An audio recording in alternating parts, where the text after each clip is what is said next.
Welcome to Texas. These are the Texas firecrackers. No, let me stop playing with y'all. She from Dallas.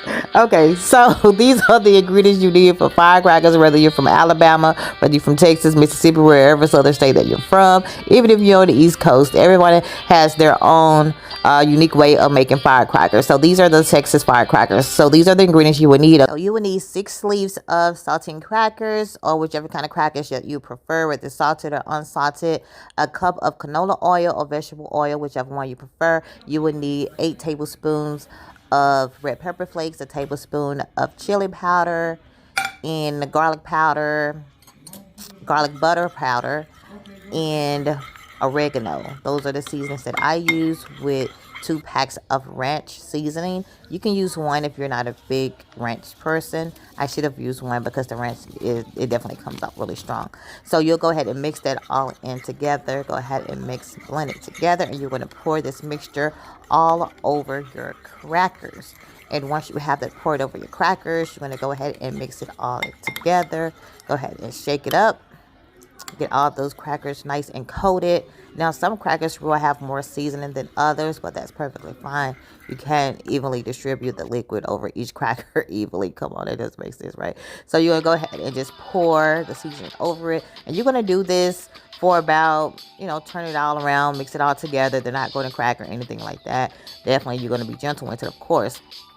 But you're going to let that sit for about 15 minutes of moving the sauce, the oils all around into the cracker like I'm doing here. You're going to do this for about 15 minutes. Make sure all those crackers are nice and coated.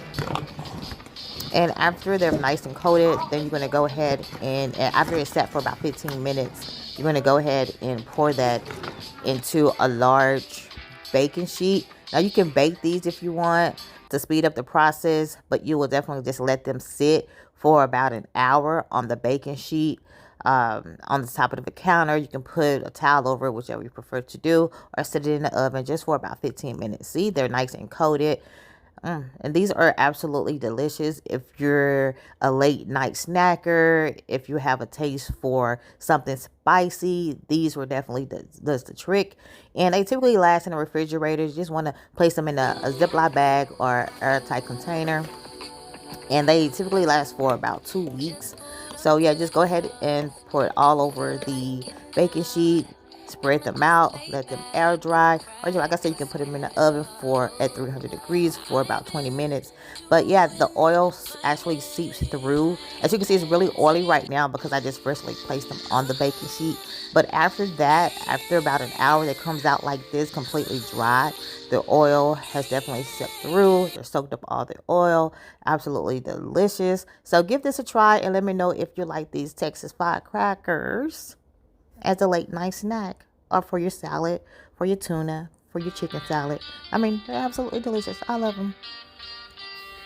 Enjoy. Like, comment, subscribe.